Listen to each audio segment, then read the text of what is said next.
అధిష్టానం సరికొత్త వార్తల ప్రపంచం. అధిష్టానం వాక్ స్వతంత్ర ప్రజాబలం. వెల్కమ్ టు అధిష్టానం టీవీ. ముందుగా బులెటిన్ లో హెడ్లైన్స్. ఆంధ్రప్రదేశ్లో వాట్సాప్ సేవలను ప్రారంభించిన మంత్రి నారా లోకేష్. పెద్దిరెడ్డి బడా దోపిడీ అని పంచమర్తి అనురాధ ఘాటు వ్యాఖ్యలు. ఎమ్మెల్యేను అడ్డుకున్న గ్రామస్తులు, గ్రామానికి రోడ్డు వెయ్యాలని ప్రజల ధర్నా. రౌడీయిజం మీద ఉక్కుపాదం మోపుతాం, DSP Srinivasarao. Visakha steel plant ను ప్రభుత్వ రంగ సంస్థగా కొనసాగించాలని డిమాండ్. ఏమి రాసినా చెల్లుతుంది, ఏం చెప్పినా నడుస్తుంది అని ఈనాడు భ్రమపడుతోంది. భూమన కరుణాకర్ రెడ్డి ఫైర్. కూటమి ప్రభుత్వం అధికారంలోకి వచ్చిన నాటి నుంచి ఎల్లో మీడియాను అడ్డం పెట్టుకుని నిత్యం తమపై బురద జల్లే కార్యక్రమం. అల్లూరి జిల్లా ముంచంగిపుట్టు మండలం రహదారి మరమ్మతు పనులు చేపట్టాలని పనస గ్రామస్తుల ఆందోళన. గతంలో ఏ చిన్న సర్టిఫికెట్ కావాలన్నా ఆఫీసుల చుట్టూ తిరిగి పరిస్థితి ఉండేదని మంత్రి నారా లోకేష్ తెలిపారు. తమది ప్రజా ప్రభుత్వం కాబట్టి లోకేష్ గవర్నెన్స్ లో ప్రారంభించినట్లు తెలిపారు. ఇవాళ 161 సేవలను లాంచ్ చేశామని, త్వరలో 360 సేవలను విస్తరిస్తామని వెల్లడించారు. అక్షరదోషాలు వస్తే ఏంటి పరిష్కారం? ఏదండి సర్టిఫికెట్లో అక్షరదోషాలు వస్తే ఏంటి పరిస్థితి? అది కరెక్షన్స్. అది మీరు అడిగేది సర్టిఫికెట్లో తప్పులు ఉంటే కరెక్షన్స్కి అప్లై చేయాలనేది ఉంది. ఆ ఆప్షన్స్ త్వరలో ఎనేబుల్ చేస్తాం. ఎందుకంటే అది డిఫరెంట్ వర్క్ ఫ్లోకి వెళ్తుంది. 80% మంది క్లారిటీగా సర్టిఫికెట్లు వచ్చేస్తాయి. 20% మందికి ఏంటంటే సర్టిఫికెట్లో కొన్ని పొరపాట్లు ఉన్నప్పుడు కరెక్షన్స్కి వెళ్తుంది. అదొక వర్క్ ఫ్లో ఉంది దానికి. ఆ వర్క్ ఫ్లో మేము ఎనేబుల్ చేస్తాం. సో రేపు కరెక్షన్స్ ఏం కావాలంటే ఆ వర్క్ ఫ్లో ద్వారా కరెక్షన్స్ చేసుకోవచ్చు. అది బ్యాక్ ఎండ్ సిస్టమ్ మేము రెడీ చేస్తాం. సో ఇది సింపుల్గా సర్వీసెస్ తీసుకొచ్చి వాట్సాప్ మీద పెడతాం. అంత తేలికైన పని కాదు ఇది. చాలా బ్యాక్గ్రౌండ్ వర్క్ మేము చేయాల్సి వస్తుంది. సో నాకు కూడా ప్రజా దర్బార్లో వచ్చి కలుస్తూ ఉంటారు. మా తండ్రి పేరు తప్పుంది, అది కరెక్ట్ చేయాలి. దానికి ఒక ప్రాసెస్ ఉంది ప్రభుత్వం. సో నేను ఇప్పుడు అధికారులకి ఛాలెంజ్ ఏమి వేసానంటే, అసలు ఆ ప్రాసెస్ ఎందుకుంది? Is that the right process? Is there a better process? ఇది ఎప్పుడో పాతకాలం ప్రాసెస్, దాన్ని ఎట్లా ఇంప్రూవ్ చేయాలి? సో రియల్ టైమ్ గవర్నెన్స్ మేము డిస్కస్ చేస్తున్నాం. స్మాల్ కోర్ గ్రూప్ పెట్టి will fine tune those process. Sir, here, sir, Sambasivaram. Sir, I have a couple of doubts. Whether are we going with a real-time service, or do we prepare any citizen charter for this e-governance? Since if it is a physical issuing of services, we have citizen charter, and officers also will take some certain time.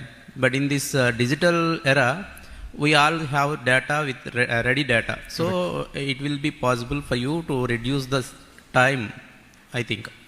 Correct. And how many services government of Andhra Pradesh is going to provide with this platform? You said earlier next time you will enhance it. So total services, how many services we have? Yeah. And how you address the grievances, and how the people can track it when once it is not sufficient enough to get the grievance. Redressal is the important point here. Correct. So these please address, sir. చాలామంది నన్ను అడిగారు, తెలంగాణ, మహారాష్ట్ర, తమిళనాడుతో మీరు ఎట్లా పోటీ పడతారు, వాళ్ళు establish states కదా అని అడిగారు. నేను ఒకటే చెప్పా, స్పీడ్ ఆఫ్ డూయింగ్ బిజినెస్లో వాళ్ళతో పోటీ పడతాను. ఈరోజు ప్రతి వాళ్ళు ఎవరు పెట్టుబడి పెట్టేవారు కానివ్వండి, సిటిజన్ కానీ స్పీడ్ ఆఫ్ డూయింగ్ బిజినెస్ చూస్తున్నారు. మీరు చూస్తే సింపుల్గా బటన్ నొక్కితే సినిమా చూడగలుగుతున్నారు, బటన్ నొక్కితే భోజనం ఇంటికి వస్తుంది, బటన్ నొక్కితే కూరగాయలు ఇంటికి వస్తుంది. ఎందుకు ప్రభుత్వం రాకూడదనేది నేను ఛాలెంజ్గా తీసుకున్నాను. పాదయాత్రలో మీరు నా స్పీచ్ చూడండి, దాదాపు 90 స్పీచ్లో ఇది నేను ప్రస్తావించాను ఈ పాయింట్ని. అక్కడ చాలా స్పష్టంగా చెప్పాను. అదే ఆధారంగా తీసుకుని ఇప్పుడు రియల్ టైమ్ సర్వీసెస్లోకి వెళ్తున్నాం. మీరు చూస్తే 99% of the services can be real time.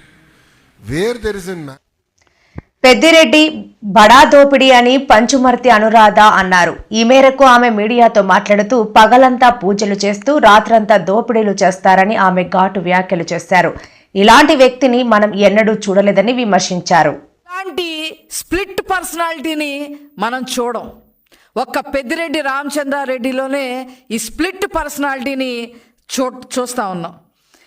Pileru ఎమ్మెల్యేగా మొదలుకొని అతని అవినీతి సామ్రాజ్యాన్ని స్టెప్ బై స్టెప్ పెంచుకుంటూ మరి మండల స్థాయి నుంచి తర్వాత జిల్లా స్థాయి నుంచి తర్వాత రాష్ట్ర స్థాయి నుంచి మరి ఏకంగా కేంద్ర స్థాయి వరకు కూడా మరి అతని అవినీతి సామ్రాజ్యాన్ని విస్తరించారు అనే చెప్పడంలో ఏ మాత్రం కూడా అతిశయోక్తి లేదు. నేను ఏ పాపం ఎరగను, నాకేమీ తెలీదు అని చెప్పి పెద్దిరెడ్డి రామచంద్రారెడ్డి గారు ఈరోజు మరి మన ప్రెస్లో మాట్లాడటం మనం చూస్తూ ఉన్నాం. శాండ్ మాఫియా మీరు చెయ్యలేదు అని మీరు గుండె మీద చెయ్యేసుకొని చెప్పగలరా? ల్యాండ్ మాఫియా మీరు చెయ్యలేదు అని మీరు గుండె మీద చెయ్యేసుకొని చెప్పగలరా? అదే విధంగా చివరికి రైతులు రక్తం కూడా పీల్చుకునే విధంగా మీరు మీ శివశక్తి డైరీ ద్వారా మరి పాల రేటు సైతం కూడా ఎక్కువ రేట్లకు అమ్మిన మాట వాస్తవం కాదా అని చెప్పి ఈ సందర్భంగా నేను అడగదలుచుకున్నా. అంతేకాకుండా మదనపల్లిలో మరి ఒక గవర్నమెంట్ ఆఫీస్లో ఫైల్ దగ్ధమైతే నాకు ఏ సంబంధం లేదు అని చెప్పిన మీరు ముందస్తు బెయిల్ ఎందుకు తెచ్చుకున్నారు అని చెప్పి ఈ సందర్భంగా మేము అడగదలుచుకున్నాం. అసైన్డ్ భూములు కొట్టేసిన మాట వాస్తవం కాదా? ఇరిగేషన్ భూములు కొట్టేసిన మాట వాస్తవం కాదా? శాండ్ మాఫియాలో కోట్లు సంపాదించి అవినీతి సొమ్మును కూడగొట్టుకుంది వాస్తవం కాదా? ల్యాండ్ మాఫియా ఎక్కడ పడితే అక్కడ ఎకరాలు కొట్టేసి కోట్లు దండుకున్న మాట వాస్తవం కాదా అని చెప్పి ఈ సందర్భంగా నేను అడగదలుచుకున్నా. చిన్న చితగా 1 ఎకరం దగ్గర నుంచి 1000 ఎకరాల వరకు కొట్టేసిన బాపతి మరి మనం చూస్తూ ఉన్నాం. ఇప్పుడు పెద్దిరెడ్డి రామచంద్రారెడ్డి నేనేమీ అరగను, నాకేమీ సంబంధం లేదు అని చెప్పి మీరు ఒక స్టేట్మెంట్ ఇస్తే సరిపోయిందా అని అడుగుతా ఉన్నా. మీ ఓటర్ లిస్ట్ కన్నా, మీ పుంగనూరు ఓటర్ లిస్ట్ కన్నా కూడా మీ అవినీతి పాపాల లిస్టే ఎక్కువగా ఉంది అనే విషయం మీరు గమనించారా అని చెప్పి ఈ సందర్భంగా నేను అడగదలుచుకున్నా. ముఖ్యంగా మీరు చూస్తే చిత్తూరు జిల్లాలో పులిచెర్ల మండలంలో అసైన్డ్ భూములు స్వాహా చేసిన మాట వాస్తవం కాదా? 900 ఎకరాలు 982 ఎకరాల పైన మరి మీరు కబ్జా చేశారు అనేది మరి మీడియాలో వచ్చింది, అన్నిట్లో వచ్చింది. అయినప్పటికీ కూడా మీరు దానికి ఎక్స్ప్లెనేషన్ ఇచ్చే పరిస్థితిలో లేరు. అదేవిధంగా పుంగునూరు మండలం రాగానిపల్లెలో భూములు కొట్టేసిన మాట వాస్తవం కాదా? అదేవిధంగా రేణిగుంటలో గవర్నమెంట్ ల్యాండ్ ఉంటే 100 ఎకరాల గవర్నమెంట్ ల్యాండ్లో మధ్యలో 20 ఎకరాలు మీ భార్య గారి పేరు మీద ఎలా వచ్చింది? ఇది ఎక్కడైనా విన్నామా? రేణిగుంట ఎయిర్పోర్ట్ పక్కన. విజయనగరం జిల్లా శృంగవరపుకోట నియోజకవర్గం ఆతవ గ్రామానికి రోడ్డు వేయాలని ఎమ్మెల్యే ఎదుట బైఠాయించిన గ్రామస్తులు ఏపాడ మండలం ఆతవ గ్రామానికి రోడ్డు వేయాలని గ్రామ ప్రజలు ధర్నా. సిపిఎం పార్టీ జిల్లా నాయకుడు చెల్ల జగన్ ఆధ్వర్యంలో గత 3 రోజులుగా అతవ గ్రామానికి రోడ్ నిర్మించాలంటూ టెంట్ వేసి గ్రామస్తులు ధర్నా నిర్వహిస్తున్నారు. అటుగా వెళుతున్న ఎమ్మెల్యే కోళ్ల లలిత కుమారితో తమ గోడు వినిపించుకుంటున్నప్పటికీ స్పష్టమైన వాగ్దానం రాకపోవడంతో ఎమ్మెల్యే కాన్వాయ్ని అడ్డగించారు. తమకు న్యాయం జరిగే వరకు పోరాటం చేస్తామని కారును పోనీయకుండా ప్రజలు భీష్మించుకుని కూర్చుని ఉండడంతో పోలీసులు రంగప్రవేశం చేసి ఎమ్మెల్యేను అక్కడి నుంచి పంపించి వేయడంతో ఆగ్రహించిన ఆతవ గ్రామ ప్రజలు తమకు రోడ్డు వేసే వరకు ఇక్కడ నుండి కదిలేది లేదని ధర్నా కొనసాగించారు. మండలం ఆతవ గ్రామానికి సంబంధించి నేటికి 3 రోజులుగా మొత్తం అన్ని కుటుంబాలు రోడ్డు మీదకి వచ్చి మాకు రోడ్డు కావాలని చెప్పేసి ఇక్కడ ఏడడం జరుగుతుంది. ఇప్పుడు స్వతంత్రం వచ్చి ఇన్ని సంవత్సరాల తర్వాత ప్రజలు రోడ్డు కోసం రోడ్డు ఎక్కడం అనేది ఎక్కడా లేదు. అందువల్ల పాలకులు పట్టించుకోకపోవడంతో వాళ్ళు అన్ని పనులు మానుకొని ఈ ప్రాంతానికి వచ్చి ఈ రోడ్డు మీద బైఠాయించి వంట వార్పు చేసుకొని ఈ ఆందోళన చెందుతున్నారు.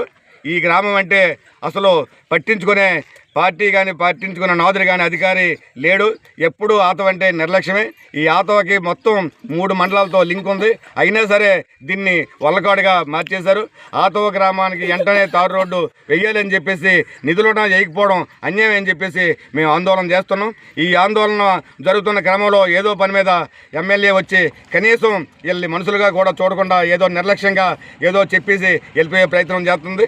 అది అన్యాయం. ఎందుకంటే ఈ ప్రాంతం ఓట్లతోటే ఎమ్మెల్యేగా గెలిచిన తర్వాత ఈ ప్రాంతం ప్రజల్ని అలాగా చులకనాడడం అలాగా తీసిపారేయడం చాలా విచారకరం. వెంటనే తక్షణమే అధికారులు ప్రజాప్రతినిధులు ఎమ్మెల్యే కలుగు చేసుకొని రోడ్డు వేయాలని చెప్పేసి రోడ్డు కానీ ప్రారంభించే వరకు ఈ ప్రాంతం నుంచి కదిలేదు లేదని, అంతేకాకుండా అవసరమైతే ఉధృతం చేస్తామని చెప్పేసి ఆందోళన మరికొంత ఉవ్వెత్తున పైకి తీసుకెళ్లే ఆలోచన కూడా ఇప్పుడు చేస్తాం. అందువలన తక్షణమే మీరు ఎంత పనులు చేస్తారో లేకపోతే చౌవరేవో మమ్మల్ని తేల్చుకోమంటారో అధికారులు ప్రజాప్రతినిధులు చెప్పాలని చెప్పేసి మేము డిమాండ్ చేస్తున్నాం.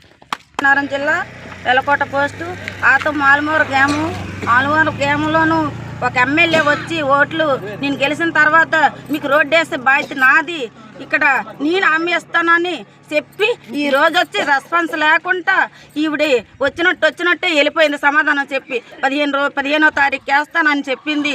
ఇప్పటికైతే మాకైతే ఈ ఉద్యమం ఆపం.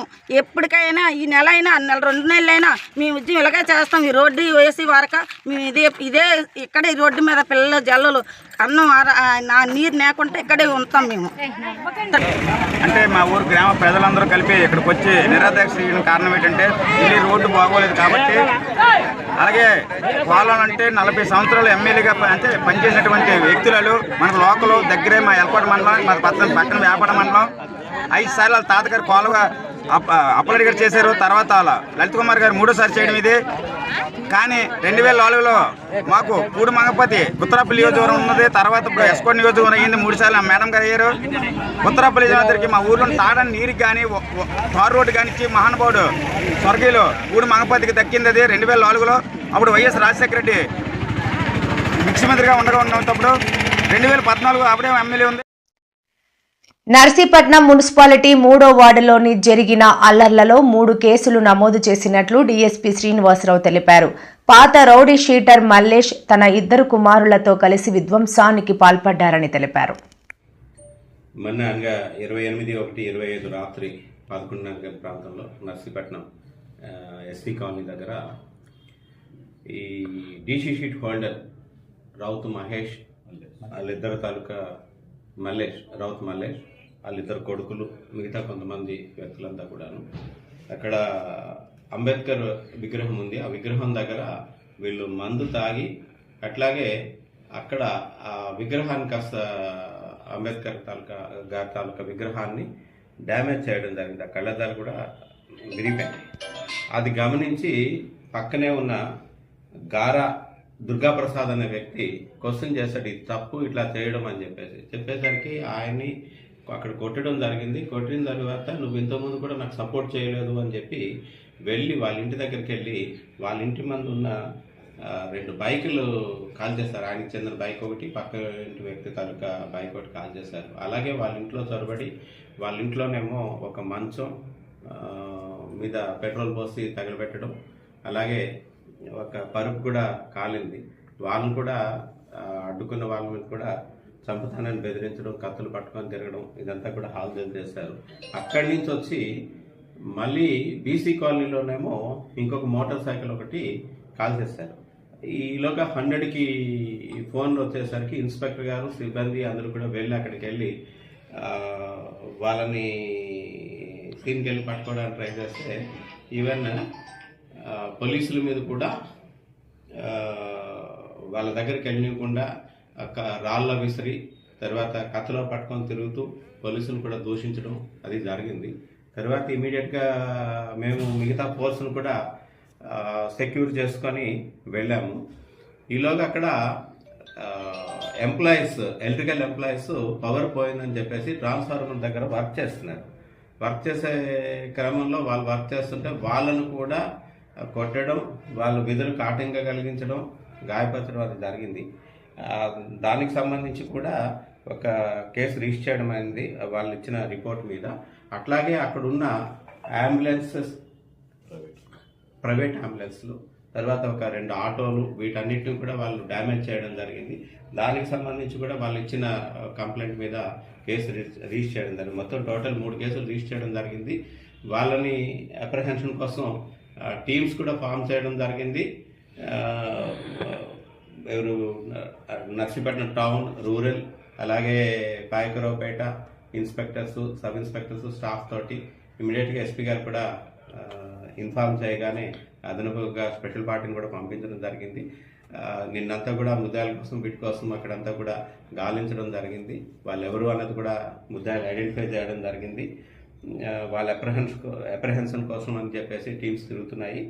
అట్లాగే ఈ రౌడీజం ఏదైతే చేస్తున్నారో వాళ్ళ మీద సీరియస్ యాక్షన్ తీసుకోమని చెప్పేసి ఎస్పీ సార్ ఇన్స్ట్రక్షన్స్ ఇవ్వడం జరిగింది. అందులో భాగంగా నిన్న ఈవినింగ్ అంతా కూడా ఎస్సీ కాలనీలో ఫ్లాగ్ మార్చ్ నిర్వహించడం జరిగింది. అట్లాగే ఇక్కడి నుంచి టౌన్లో కూడా ఎవరైనా రౌడీజం కానీ ఏమైనా చేశారు. విశాఖ స్టీల్ ప్లాంట్ ను ప్రభుత్వ రంగ సంస్థగా కొనసాగించాలని సుమారు 1449 రోజులుగా విశాఖ ఉక్కు కార్మికులు, తెలుగు ప్రజలు ప్రపంచవ్యాప్తంగా కోరుకుంటున్నారని జేఎంఎస్ ప్రధాన కార్యదర్శి, ఉక్కు పోరాట కమిటీ నాయకులు వరసల శ్రీనివాసరావు అన్నారు. ఈ రోజు కేంద్ర మంత్రి ఉక్కు కర్మాగారానికి విచ్చేసిన సందర్భంగా వరసాల శ్రీనివాసరావు మాట్లాడుతూ, విశాఖపట్నం స్టీల్ ప్లాంట్ ని ప్రభుత్వ రంగ సంస్థగా కొనసాగించాలని చెప్పి నేటికి 1449 రోజులుగా నిరాహార దీక్ష జరుగుతుంది. విశాఖపట్నానికి రెండవసారి కేంద్ర ఉక్కు శాఖ మంత్రి కుమారస్వామి గారు ఇవాళ విశాఖపట్నానికి వచ్చారు. విశాఖపట్నం స్టీల్ ప్లాంట్ సందర్శనకు వచ్చారు.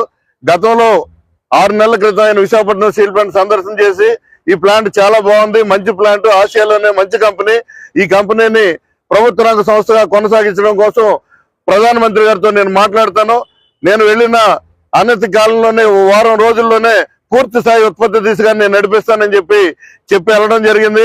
ఆయన వెళ్ళిన దగ్గర నుంచి అనేక ఇబ్బందులు కలుగజేస్తూ గత 2021 నుంచి ఏదైతే వివక్షత చూపుతూ కేంద్ర ప్రభుత్వం ఈ ప్లాంట్ ని మట్టు పెట్టాలి, ఎవరికన్నా కట్టుబెట్టాలని ప్రయత్నం చేస్తుందో అదానికి, అంబానీకు వివక్షతతో పూర్తిగా ఉత్పత్తిని నిలిపేసి నష్టాల దిశగా నెట్టేసింది.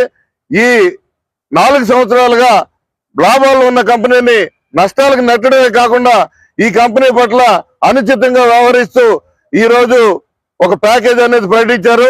ఆ ప్యాకేజీని 11,440 కోట్లని స్వాగతిస్తున్నాం. విశాఖపట్నానికి వచ్చినటువంటి కేంద్ర మంత్రిని, ఆయన పర్యటన కూడా స్వాగతిస్తున్నాం పోరాట కమిటీ తరఫున. కానీ మీరు ఢిల్లీలో ఇచ్చిన హామీలు విశాఖపట్నం స్టీల్ ప్లాంట్ లో ఒక్కటి కూడా అమలు జరగట్ల.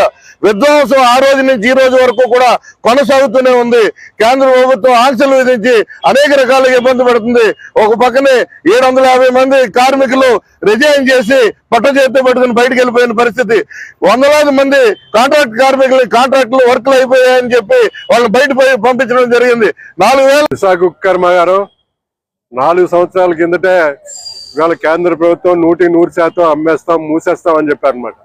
కానీ ఆంధ్రలో స్టీల్ ప్లాంట్ కార్మికులు ఒక్క అనుదీక్షతోని ఆఖరి జీతాలు రాకపోయినా సరే, కడుపు గడవకపోయినా సరే పోరాటంలో నిలబడ్డాం.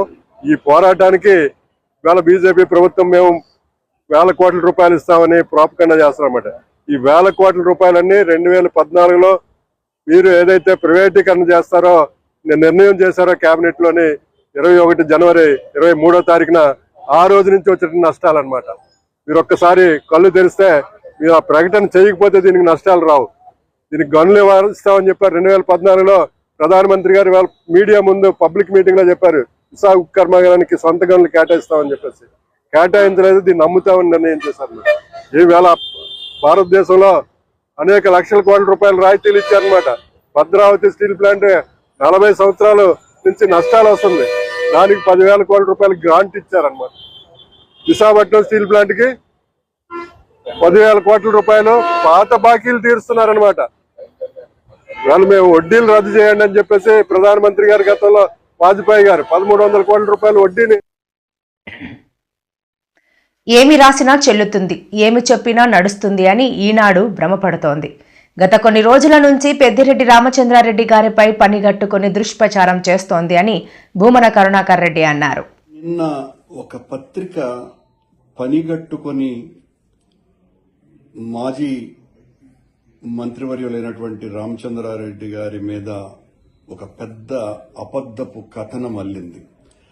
ఆ కథనాన్ని నిజంగా చూపించటం కోసమని పతాక శీర్షికలలో వెయ్యటమే కాకుండా దాన్ని తెలుగుదేశం పార్టీ ప్రభుత్వానికి పూర్తిగా ఏదో గొప్ప విషయాలన్నింటినీ కూడా అందజేస్తున్నట్టుగా రాసి పనిగట్టుకొని గత కొద్ది కాలంగా ఆయన మీద ఆ పత్రిక విష ప్రచారం చేస్తూనే ఉన్నది. రామచంద్రారెడ్డి గారు ఏ రకంగానూ కూడా అటవీ భూములను ఆక్రమించకుండా లేకపోయినప్పటికీ కూడా ఉద్దేశపూర్వకంగా మేము ఏమి రాసినా చెల్లుతుంది, మేము ఏం చెప్పినా కూడా నడుస్తుంది అన్నటువంటి ఒక గట్టి నమ్మకంతో ఆయన మీద ఉన్నటువంటి కోపము దుగ్ధతోటి వైఎస్ఆర్ కాంగ్రెస్ పార్టీ మీద, జగన్మోహన్ రెడ్డి గారు మా నాయకుడి మీద, మా మీద, అందరి మీద ఈ రకంగా ప్రభుత్వం ఈనాడున్నటువంటి ప్రభుత్వం చేయాల్సినటువంటి మంచి చేయకుండా ఇలా వైఎస్ఆర్ కాంగ్రెస్ పార్టీ పాలన అంతా కూడా అరాచకమే జరిగింది అని ఇంకా ప్రజల్ని నమ్మించాలా అనేటువంటి ప్రచారంలో భాగంగానే ఈ రకంగా రామచంద్రారెడ్డి గారి మీద ఆ విషం చిమ్మింది. రామచంద్రారెడ్డి బేసిక్ గానే ఆయన ఈ రకమైనటువంటి అరాచకాలకి, ఆక్రమణలకు పూర్తి వ్యతిరేకమైనటువంటి వ్యక్తి. వైఎస్ఆర్ కాంగ్రెస్ పార్టీలో ఒక ప్రధానమైనటువంటి భూమికను పోషిస్తున్నటువంటి వ్యక్తి. రామచంద్రారెడ్డి గారిని దెబ్బతీస్తే వైఎస్ఆర్ కాంగ్రెస్ పార్టీని మరింత దెబ్బతీయొచ్చును అనేటువంటి ఆలోచనతోనే ఈ రకమైనటువంటి కుట్రలు కూటమి ప్రభుత్వం చేస్తున్నది. ఒకవైపు కూటమి ప్రభుత్వము, మరోవైపున వీళ్లను మోసేటువంటి ఈ ప్రచార ప్రసార మాధ్యమాలు పనిగట్టుకొని ఈ రకంగా మా పార్టీ నాయకులందరి మీద ఈ విషవాయువులు చిమ్ముతూ మీరు చేయాల్సినటువంటి ప్రజలకు ఇచ్చినటువంటి వాగ్దానాలను నెరవేర్చకుండా మా మీద విషం చిమ్మి బ్రతకాలని చూస్తే కూటమి ప్రభుత్వం అధికారంలోకి వచ్చిన నాటి నుంచి ఎల్లో మీడియాను అడ్డం పెట్టుకుని నిత్యం తమపై బురద చల్లే కార్యక్రమం చేస్తోందని పుంగనూరు ఎమ్మెల్యే పెద్దిరెడ్డి మండిపడ్డారు. తిరుపతిలోని క్యాంపు కార్యాలయంలో మీడియా సమావేశంలో మాట్లాడుతూ వార్త రాసేదే కాకుండా నీతి లేకుండా, నిజాయితీ లేకుండా వ్యవహారం చేయడం చాలా దురదృష్టకరం. చాలా మందిని రాజకీయంగా వారి వ్యక్తిత్వాన్ని దెబ్బతీసే విధంగా, చంద్రబాబును ఆకాశానికి ఎత్తే విధంగా రాసే అలవాటు ఈ ఈనాడు పత్రిక ఉంది. మరి ఈరోజు అదే కథనాన్ని ఈరోజు రాశారు.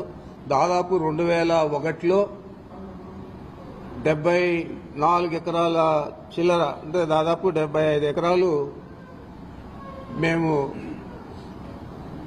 అక్కడ సంబంధించిన వ్యక్తుల దగ్గర, ఆ మండలానికి సంబంధించిన వ్యక్తుల దగ్గర కొనుగోలు చేయడం జరిగింది. మా కుటుంబ సభ్యుల పేరు మీదుగా అవన్నీ కూడా రిజిస్టర్ చేయడం జరిగింది. దాన్ని అభూత కల్పనలు కలుపుతూ కేవలం 23 ఎకరాల భూమిని 75 ఎకరాలు ఎట్లా అయింది అని చెప్పి వాళ్ళు రాయడం జరిగింది. మరి నేను ఒకటే మీ అందరికీ కూడా తెలియజేస్తా ఉన్నాను, మీ ద్వారా ఈ రాష్ట్ర ప్రజలకు కూడా చంద్రబాబు కుట్రలు, కుతంత్రాలు ఈ రాష్ట్ర ప్రజలకు ముందే బాగా తెలుసు. దాంట్లో ఇంకా పెద్ద ఎత్తున ఈరోజు మా మీద ఒక వ్యక్తిత్వ హననాన్ని చేపట్టాడు.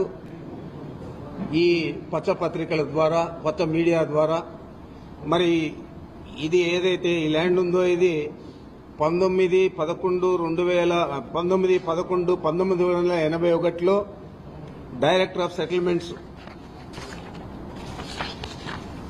మాకెవరైతే అమ్మారో వాళ్లకు ఆర్డర్ ఇవ్వడం జరిగింది. ఆర్డర్ ఇచ్చేదే కాకుండా అది ఆ తర్వాత రెవెన్యూ వాళ్ళు ఇంప్లిమెంట్ కూడా చేయడం జరిగింది. ఆ తర్వాతే వాళ్ళ దగ్గర నుంచి మనం కొనుక్కోవడం జరిగింది. ఆ రోజు ఆర్డర్ సెటిల్మెంట్ డైరెక్ట్ ఇచ్చిన అసదుద్దీన్ అహ్మద్ అని చెప్పి ఐఏఎస్ ఆఫీసర్ ఇవ్వడం జరిగింది. ఇది ఈ కాపీ మీ అందరికీ కూడా చూపిస్తా ఉన్నాను. అవసరమైతే మీ అందరికీ కూడా జిరాక్సులు తీసి కాపీలు కూడా ఇవ్వడం జరుగుతుంది. అదేవిధంగా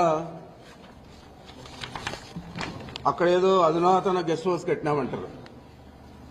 2001లో కొన్నప్పుడే అక్కడ రాత్రుల్లో బస చేయాలంటే పని చేసే వాళ్ళందరికీ కూడా పనస గ్రామంలో సరైన రోడ్డు సదుపాయం కల్పించాలి. అల్లూరు జిల్లా ముంచంగిపుట్టు మండలం వనుగుమ్మ పంచాయతీలో గల మొక్కపుట్టు జంక్షన్ నుండి పెద్ద సిందిపుట్టు వరకు ఉన్న రహదారి మరమ్మత్తు పనులు చేపట్టాలని పనస గ్రామస్తులు ఆందోళన చేపట్టారు. ఈ సందర్భంగా గ్రామస్తులు మహాదేవ్ గణపతి మాట్లాడుతూ రహదారి పెచ్చులూడి గోతులు ఏర్పడి ప్రమాదకరంగా మారాయని, గ్రామ సమీపంలో ఉన్న బ్రిడ్జి శిథిలావస్థలో చేరిందని, అది కూలిపోయే ప్రమాదం పొంచి ఉందన్నారు. సుమారు 12 సంవత్సరాల క్రితం నిర్మించిన తార్ రోడ్డు కావటం బ్రిడ్జి శిథిలావస్థలో చేరటంతో ఈ మార్గం గుండా ప్రయాణించే వాహనదారులు తీవ్ర ఇబ్బందులు పడుతున్నారన్నారు. ఈ సరిహద్దు గ్రామ ప్రజలకు డుడుమా డ్యాం నుండి దోడిపుట్టు జంక్షన్ వరకు ఇదే ప్రధాన రహదారి కావటంతో నిత్యం పదుల సంఖ్యలో వాహన రాకపోకలు కొనసాగిస్తుంటారని, ఈ మార్గంలో వాహనాల్లో ప్రయాణించి అనేక మంది ప్రమాదానికి గురవుతున్నారని,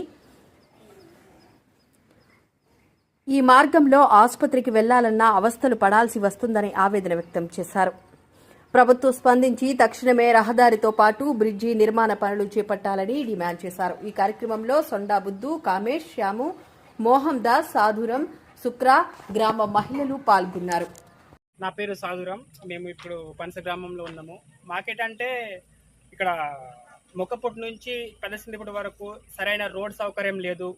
రాత్రి ప్రయాణించాలన్నా వెహికల్స్తో ఎటు బయటకు వెళ్ళాలన్నా మాకు చాలా ఇబ్బందికరంగా ఉంది. రోడ్లు అసలు బాగాలేదు. రోడ్లు మెట్టలు తెలిపోయి ఎటు వెళ్ళాలన్నా చాలా ఇబ్బందిగా ఉంది. ఈ రోడ్లు చాలా సంవత్సరాలు అయింది తయారు చేసి.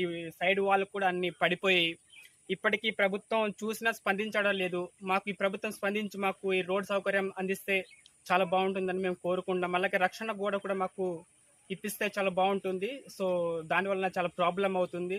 కొన్ని వెహికల్స్ కూడా అలా పడిపోయి చాలా ప్రమాదకరమైన విషయాలు కూడా అయింది చాలాసార్లు. దానివలన ఈ సైడ్ వాళ్ళు కూడా కట్టిస్తే బాగుంటుంది.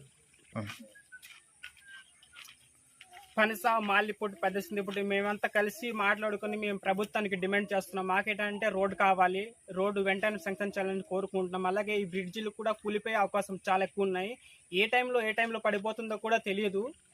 చాలా ఇబ్బందికరమైన విషయం ఇది. గవర్నమెంట్ అందరూ స్పందించాలని కోరుకుంటున్నాం.